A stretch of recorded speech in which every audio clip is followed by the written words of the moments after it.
I am a film composer, guitarist, and producer, R&B producer. I got my start early, watching my uncles play in the living room in the 70s, you know, playing music at the High Chaparral and the different Keeman's clubs around the city and stuff like that. From the West Side, I'm from the West Side. And turns out, we watched them so much that we would just walking in, grab the equipment, and it was like magic. I just picked up the guitar. And I learned like within like a week. It just took me that long. So I've been playing guitar since I was 10 years old. I'm 51 now. And that's a blessing and an honor to be able to play. I just, in the last 4 years, started playing in churches. And that has helped me a lot, my skills, my speed and everything. So I'm really thankful for that. As a film composer, I started at about 96, 97, about 27 years now doing it. I walked into a room, like I was saying earlier, I walked into this room and they were doing a film called Trust, which is Backstabbers Trust. They had to change the name. So turns out they were editing and I'm like, oh man, I could put some music to that. That was easy, you know, that's easy.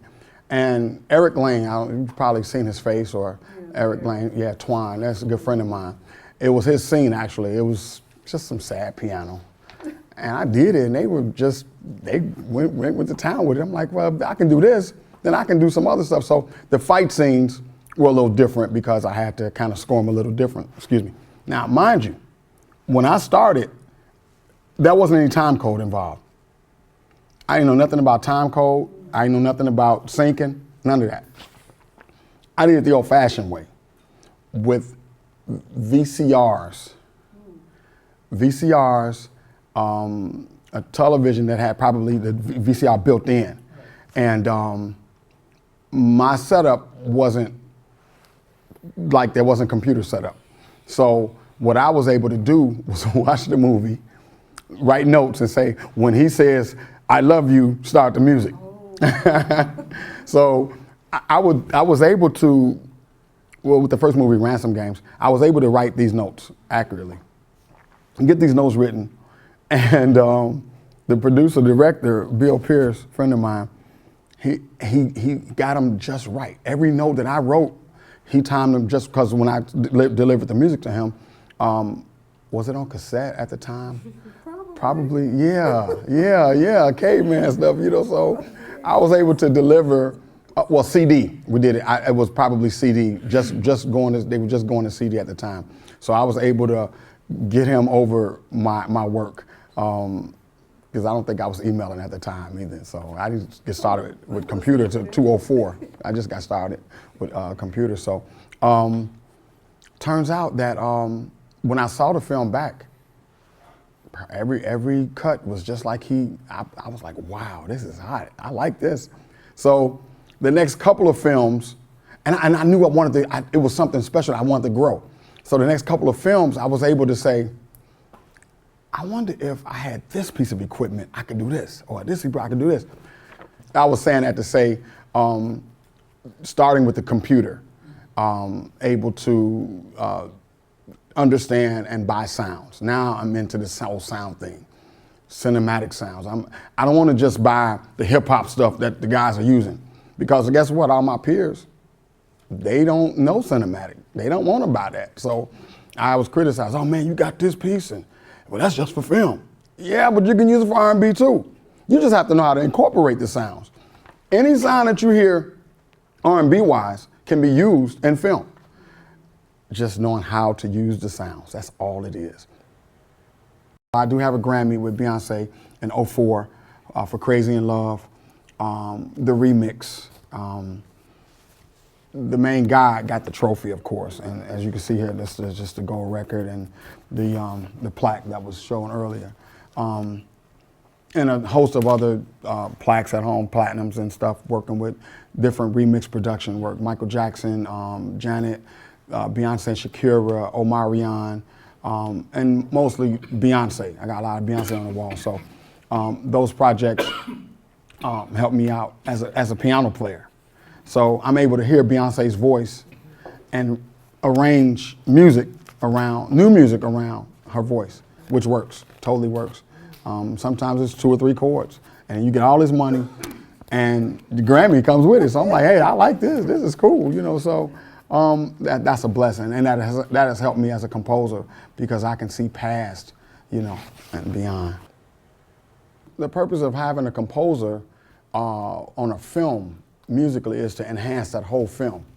You want to make sure that scenes are covered. You want to make sure the emotion is brought out musically. Like, so I play piano, a lot of piano. So if you're crying to your girlfriend and I have to go and go, okay, he's crying, you know, I need some sad music, you know. So now your audience is going, you know, he's about to lose her. She's about to die. You know, I think I did one movie where the woman was reading a letter and she had AIDS.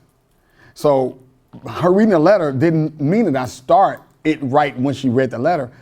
I need to let her get into it a little bit and then just give her a little bit of sound, just a little bit, and build up on that. So that's when a composer can really shine, to be able to knock out the emotional part. Soundtrack, now the lady was reading this letter and then you hear this hip hop joint on top of it, you'd be like, this ain't right, you know, it's a different feel. And people will do that. People will do that. And I'm like, yo man, you should take this off and, you know, do it like this and maybe it'll feel much better. And I go online and pull these clips off, you know, and take them and redo them. And I think it was, I did 2012, which was really nice. And my idol, Brian Tyler, I don't know if you heard of Brian Tyler. He's a composer, he's a whiz at all that. He's done Furious 7 and Thor and all that stuff, and we follow each other on Twitter and stuff like that. And actually, he's on this website, which you guys hopefully you'll get a chance to go to. Brian Tyler. Tyler he's on top of his game. He does the Universal theme, like when you see your movies for Universal. He redid the 100-year anniversary theme over. So I'm the only black, and I'm so proud of this, I'm the only black film composer on this website. Wonderful. Everybody else is, I'm just keeping it real. We know that. I'm just keeping it real. And the thing of it is that, and I looked on it and I said, Brian Tyler's on here. So I'm on there with one of my heroes, you know, so I'm able to, you know, tweet him or whatever. And you know, some time ago, he went on Facebook, and I think it was before like he had his agent and stuff like that. And he was like just freely on it like everybody else. And he put on there, hey man, I really like the stuff you sent me.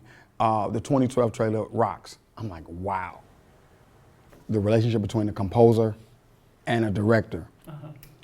A lot of times when setting up for a film, the director doesn't know what he wants. So he has to kind of work really closely with the director to kind of help him see his vision.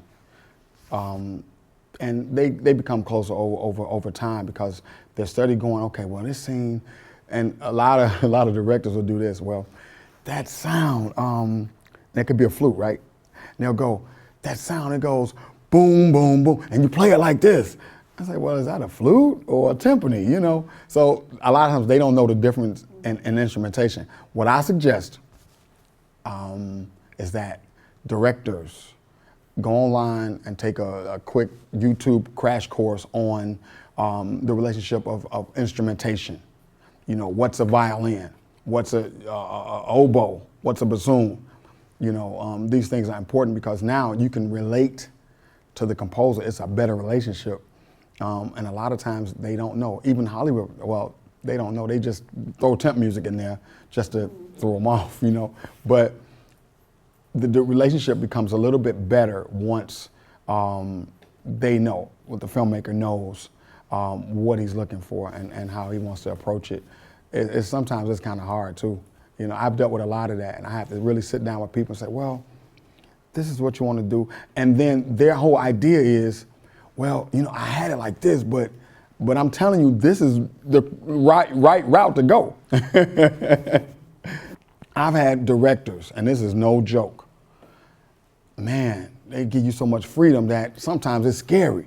Like, I got people on Facebook I never met, but we've been friends for the last 5, 6 years, and I do their movies. The guy you saw there with the red shirt, he's a director and lives in Cleveland.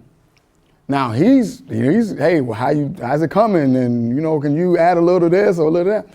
I got people do that. I got a friend in Jersey who produced like all of 50 Cent's videos, like all this stuff, like back in the day, the DMX stuff. And he did a couple movies. And as an emerging filmmaker now, he won't get on the phone. He will not pick up, hey man, what do you think about what I just did? Not that I'm looking for praise, but I need to know some direction.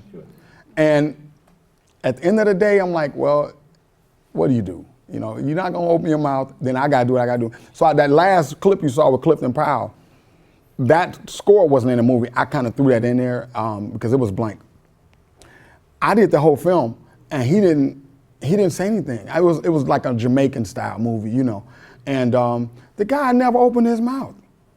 I'm like, dude, you gotta tell me something. But he was like, look, if my girl say you good, then we're gonna go with it. We're gonna get this done, because I gotta move forward, you know. So he trusts me. A lot of people trust my knowledge and what I can do. So, but I don't necessarily want it like that. Now, Derek, on the other hand, he was, hey man, I need this and that. I'm like, okay, well, let's sit down, let's map out what we need and how we're gonna get it done. I like the direction.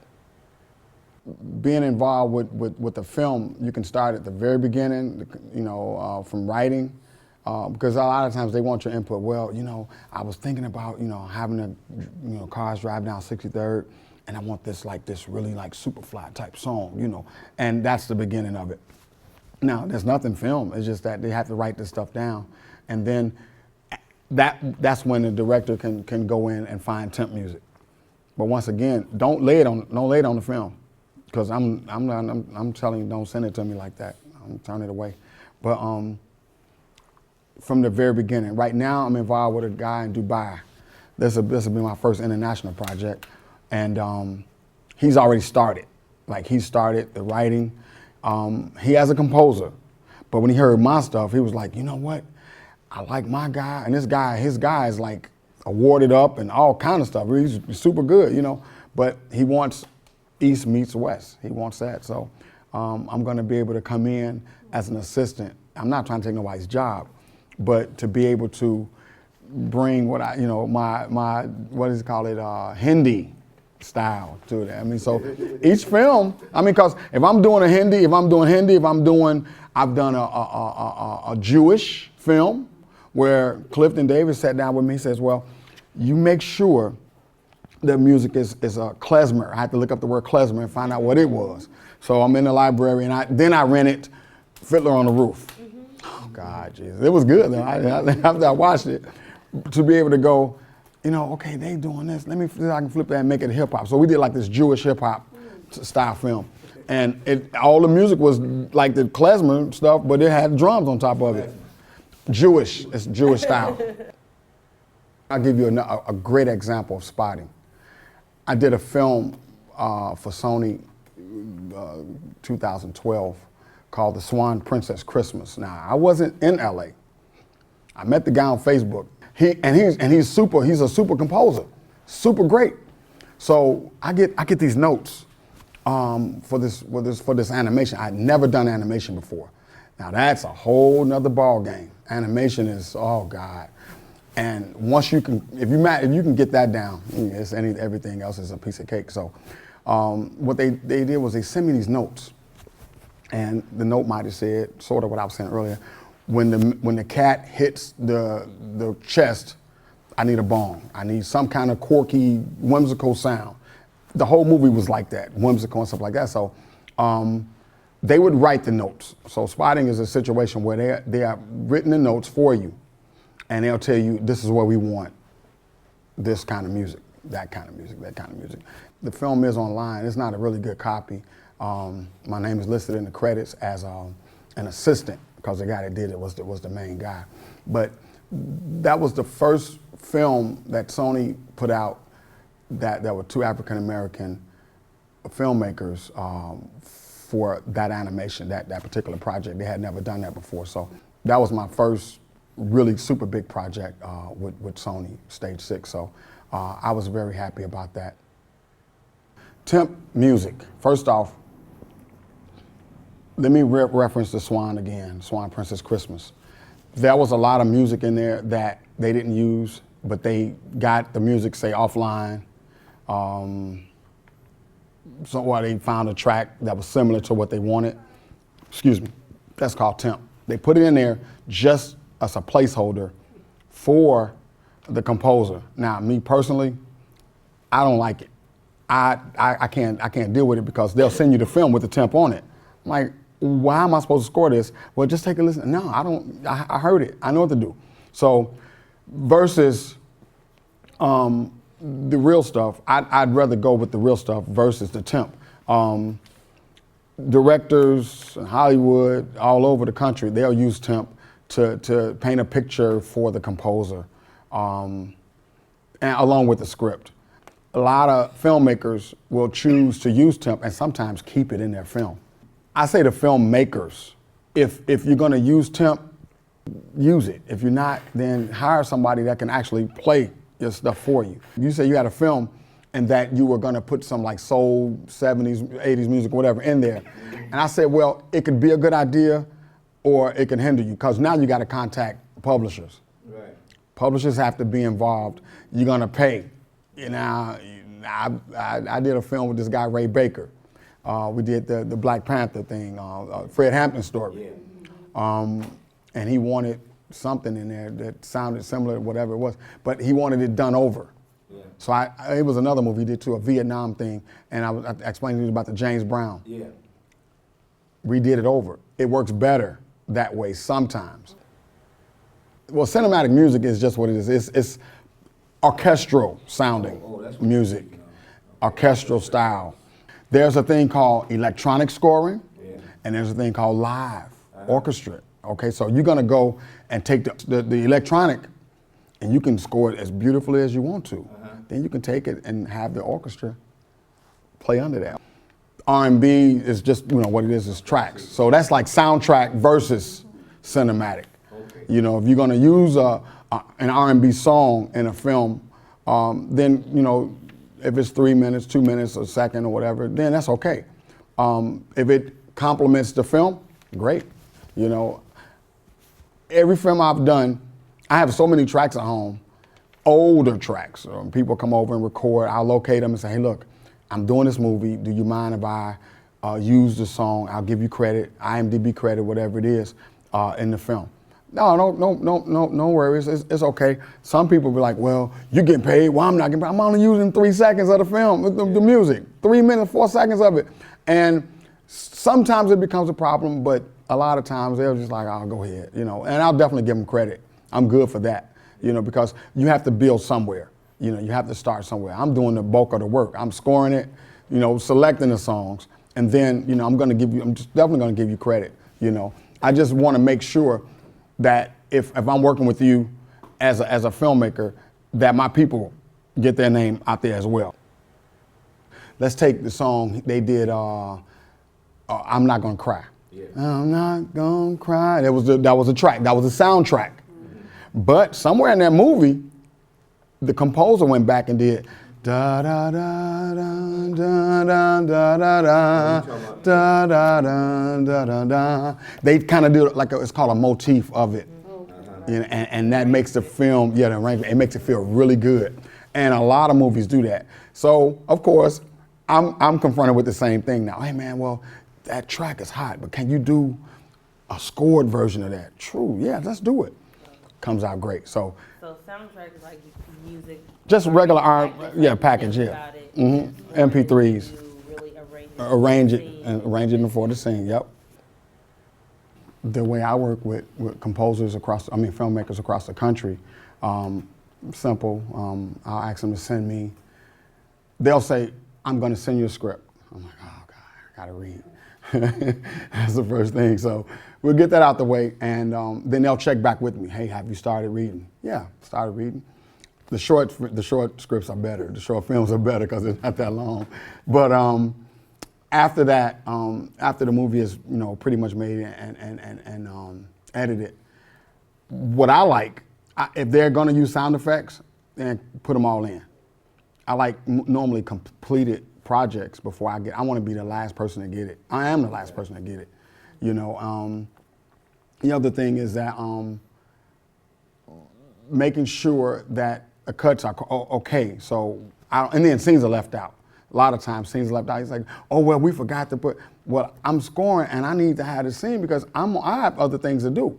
You know, so when they send me their films, I'm normally done, I can do a feature in about a week, 2 weeks. It all depends on what I like to do is, I like to get away from it.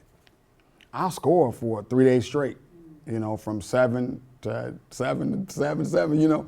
And then I'll say, you know what, let me just walk away from this because I'm burnt out at that time. My ideas are gone. So I'll do it and I'll just like go ride a bike or whatever it is and I'll hear something. Because I'm on that scene. I stop right on that scene. I'm like, okay, I know what to do. So I go right back home, whatever I'm doing. Got my phone, so I record, you know, the line, la, la, la, whatever it is, and go back and put it in, you know, which makes it better. If it's a sound effect or whatever, it's a specific sound, I can find it. But with the people across country, it's not a big problem. You know, communication is key. You always want to be professional when you're sending stuff out, and that's just important. You know, I hate getting stuff that's half done, because it affects me and my workflow. I got to sit down. I'm like, okay, well, I got to, you know, wrap around this, and that's what it is. So, you know, you try to work the best you can and efficiently as you can, and I'm pretty good at that. I'll make the call to the director. Hey, you know, I'm at this section. What do you think? Oh, no, just go ahead and do your job. I'm good. Sure? Yeah. This particular clip, it's a lot of sound effects. Every sound effect you hear, I got from those websites, SoundCloud, SoundSnap and all that, along with a guy in Florida. I never met him, but he's my best friend through on the phone. We met over the phone, not through social media later on, but he played the guitar. Because although I play really well, you know, a lot of times I want to share it. So, hey man, can you play guitar on this? And he did a great job. So this clip is Transformers, and it's a lot of sound effects and a score.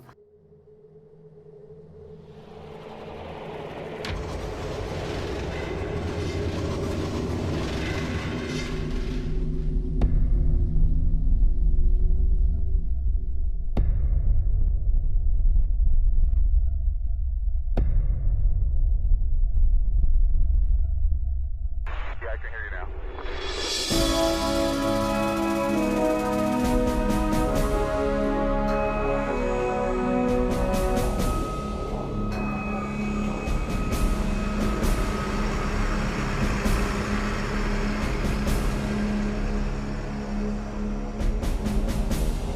You've made a grave mistake.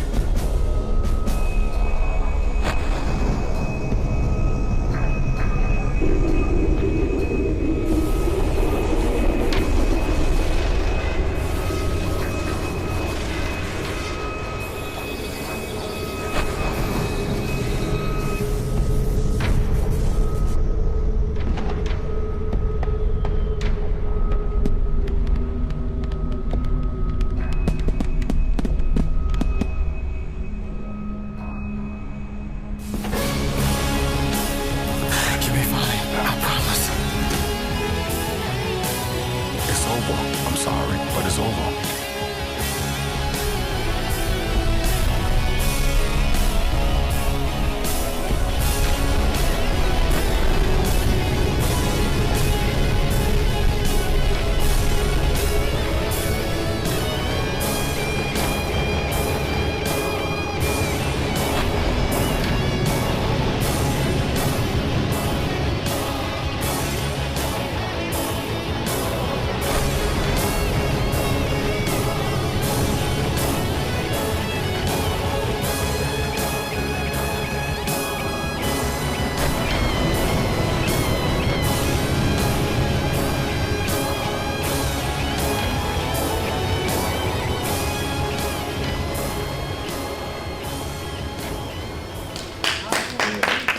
That was a pretty cool, you know, fun project to do because it didn't take that long.